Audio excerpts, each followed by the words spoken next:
Hey guys, it's Darwin here with my weekly Q&A to answer more of your questions. If you want to ask a question for next week's Q&A, you can either leave it in the comment box below or send me a video question over to darwinonthetrail@yahoo.com, and then next week I'll answer as many as I possibly can.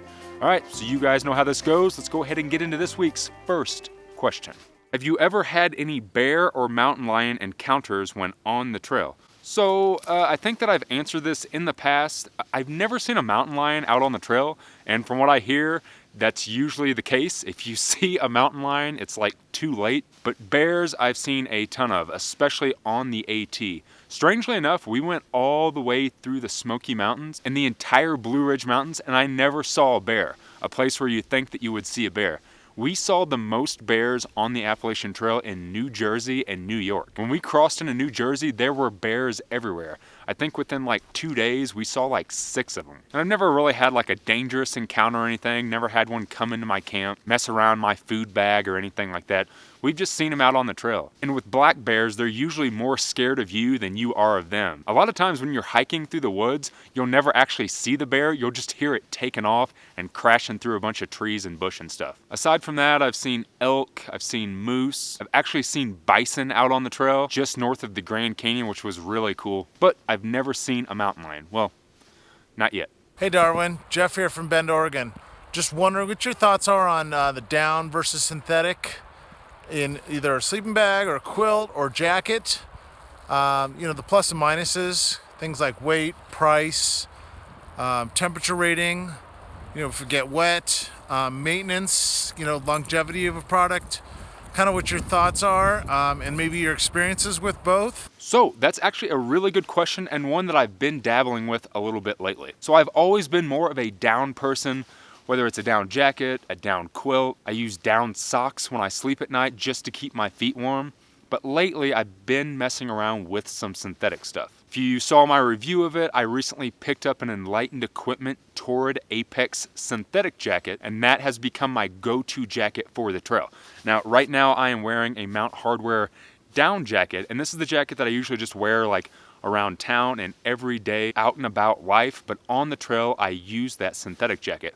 The reason for me is they are about the same weight, and I don't have to worry about the synthetic jacket getting wet. So I think that that is a massive plus that the synthetic jacket has over the down, is if you happen to get caught in a bunch of condensation or in a rainstorm or something, you don't have to worry about it wetting out and it'll still keep you warm. The other reason, something that's super surprising to me, is that synthetic jacket is actually warmer than my Ghost Whisperer, which kind of blew my mind. Now I have had a synthetic sleeping bag in the past, and it didn't really keep me warm at all.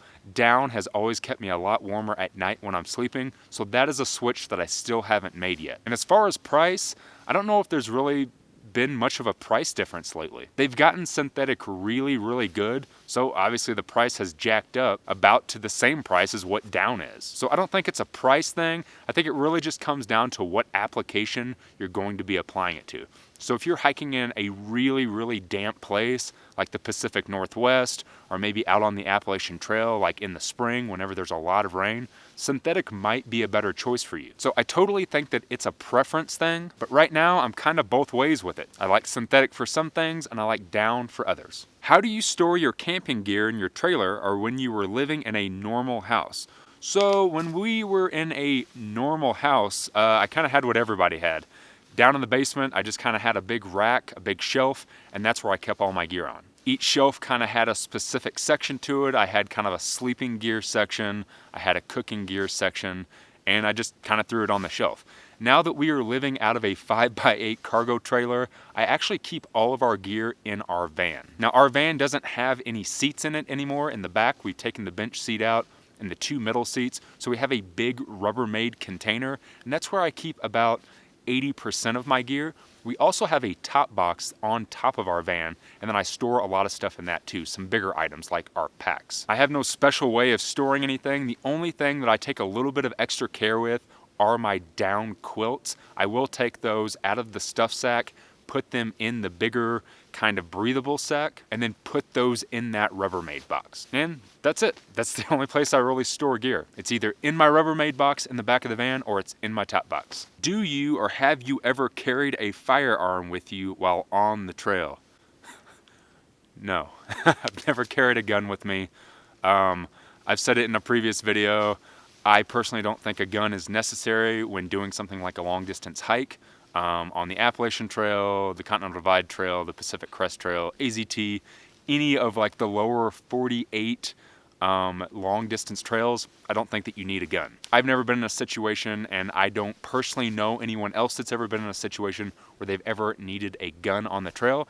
However, if I was going to go up into the Canadian bush and do some hardcore camping where I know that there's a ton of grizzly bears and stuff, I might consider carrying a gun. But I honestly don't think in the lower 48 you need something like a firearm to protect yourself on the trail.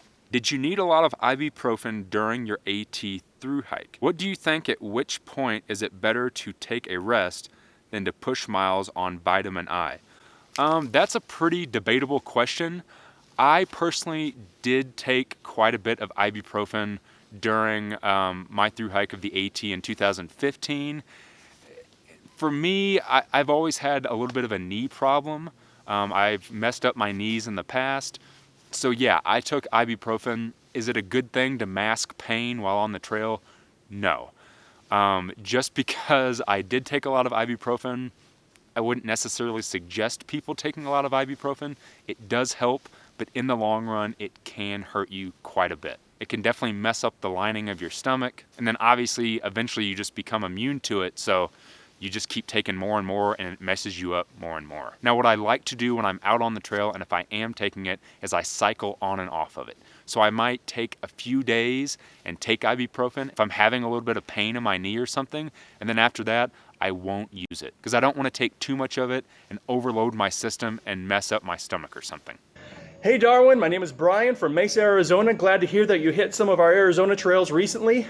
My question is, for those of us who are not able to get out and hike as often as we would like, but still have access to a gym, what kind of exercises should we be concentrating on to prepare ourselves for that through hike? So I actually get that question quite a bit when it's coming to through hiking season, especially now in the winter when a lot of people don't really want to get outside because the weather might be nasty. And I too go to the gym quite a bit. Now, first off, let me say the best hiking exercise that you can do is hiking. Put a pack on, get out on the trail, and get as many miles as you can get in. But in that occasion where you can't really get outside and hike and you got to go to the gym, what I personally do is I spend a lot of time on the treadmill. I'll get on a treadmill with my hikers and I will put the incline as high as I possibly can, put it to my normal pace, and just walk or hike. And then I'll just kind of change it up and down, mixing up the terrain a little bit. You can also use something like a stair climber, but you know, even working out in a gym, it keeps those muscles in shape, but it doesn't really give you the workout that you need for training for a through hike. Again, the best way to train for a through hike is just to hike, especially when the conditions are bad. I've said it in a previous video, but if it's rainy, if it's cold, if it's snowy, if it's hot outside, those are the best times to train for a through hike. Those are the best times to put your pack on, get out in the elements, and put yourself through that so you know that you're gonna be physically and mentally prepared for that through hike. I know that's probably not the answer that you were looking for, but yeah, man, it's a hard one. Like I said, I like going to the gym, I like staying in shape, and I do a few small things that I keep in mind when I'm going to the gym, but if I really want to train for a hike, I just get outside. What is your advice for air traveling with an ultralight pack? Do you register it as a carry-on or do you still check them in? I'm concerned if I could hand carry certain items such as a stove, trekking poles, or a small camp knife. So I've never personally flown to a trail. I've always been lucky enough to where I could drive to it or get a ride to a trailhead. But I did fly out to Cascade Locks for PCT trail days in August, and I did take my pack just because I knew that I would be doing a little bit of hiking and some camping while I was there, and I personally took it as a carry-on. Now that was my Z-Pax Arc Blast. I just put everything in there and I took it on the plane with me. As far as trekking poles, a stove, stakes, or a knife, I actually mailed that stuff to myself. Now from what I've heard, it all depends on where you are trying to fly and pretty much what TSA agents that you mess with that will allow you to bring on trekking poles or something like that. I know some people don't have a problem with it and they'll just put their trekking poles in their bag, check them in, or I've heard some people even taking them as a carry-on, and I know other hikers that have went to an airport and had them taken away. To sum it all up, I don't think that it is a good idea to fly with a knife or trekking poles or stakes. Just make it easier on yourself, put them in a box and send them ahead. So that way you have no problems when you're trying to go through security to get onto the plane at the airport. Do you use a solar system, a generator, or power from campgrounds and business to power your devices daily? Is your trailer wired for electricity, or do you use backup battery banks? So the 5x8 cargo trailer that Snuggles and I live in full time is actually hooked up for solar. We have solar panels on the top, and then we have a battery bank where we store everything. We actually bought a generator for a really small time, but it was way too loud and annoying and I couldn't stand it, so we actually returned it, and now we just use solar and propane. So we do have a small propane heater that we use inside of our trailer at night when it gets really cold, but aside from that, we use solar on everything.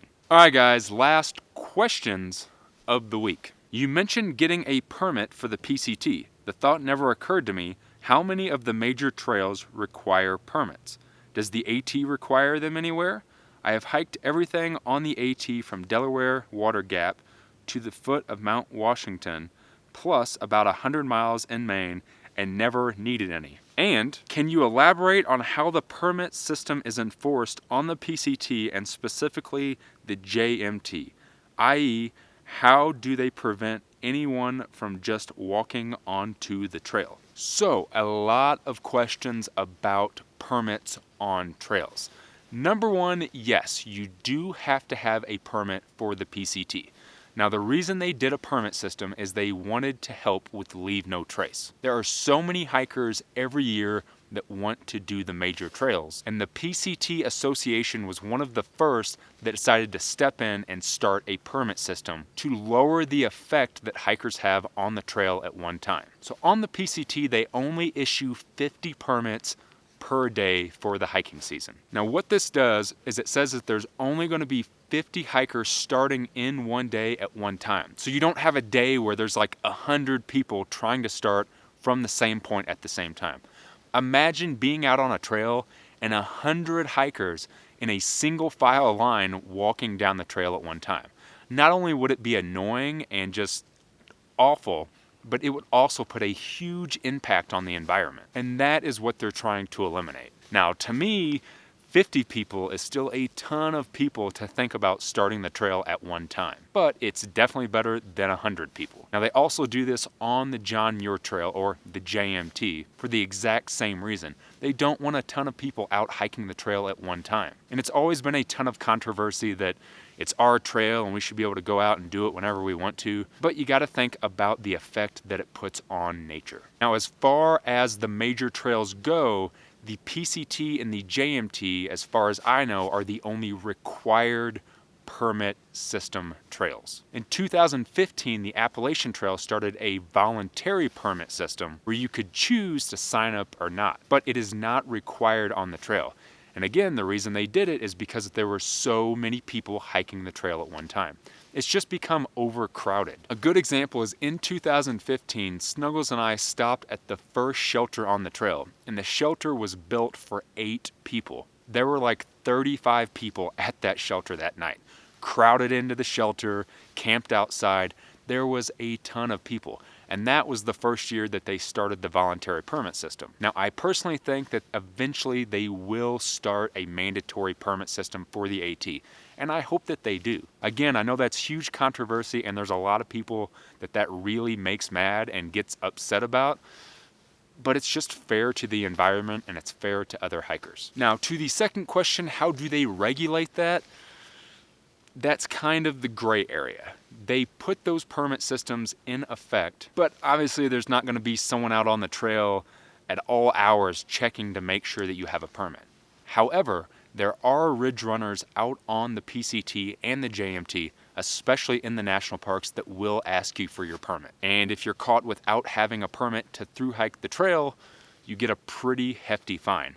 Now on the PCTA's website, they've never really said what that fine is, but I've heard hikers say upwards to $1,000 to $2,000 if you get caught hiking that trail without a permit. Unfortunately, there's going to be a ton of hikers that are just going to go out there regardless and hike whenever they want to and start whenever they want to, but I think that's a totally lousy and crappy thing to do. If you care that much about the trail and you want to be out there and you want to enjoy it, you should also care about protecting it, preserving it, and making it a trail that everyone can use and respecting everybody else while you're out there. It's all about leave no trace. If we don't take care of the trails, if we don't help lessen the hardcore impact on it, we don't watch our trash, we're not going to have the trails anymore. We're not going to have them there to hike, go out, and enjoy. So that is why the permit system is in effect. All right, guys, so last week I talked about us not being in California anymore, and a couple of you guessed it, we are back in Arizona in Flagstaff. Right now we are just north of Flagstaff and just south of the Grand Canyon in the National Forest. We'll be here until about the middle of December, and then we're gonna head back out to California. The reason we came back is, number one, it was still pretty hot out in California in the Death Valley area that we were in, and I have some unfinished business with the Grand Canyon, and I'll fill you guys in with some more information on that soon. I did want to let you guys know that Snuggles and I have just put together a holiday hiker trash gift guide. If you guys want to go check that out, I'll leave a link in the description box below. We've put together a list of some awesome gifts that you can get the hiker trash in your life for the holidays, so go check that out if you haven't already. If you haven't had a chance yet, go over and check me out on Instagram. I'm posting a lot of new photos of some of the things that Snuggles and I have going on throughout the week, plus some pictures from some past hikes. If you found any value in this video, go ahead and hit that like button, subscribe to my channel if you haven't already, and as always guys, thanks for watching.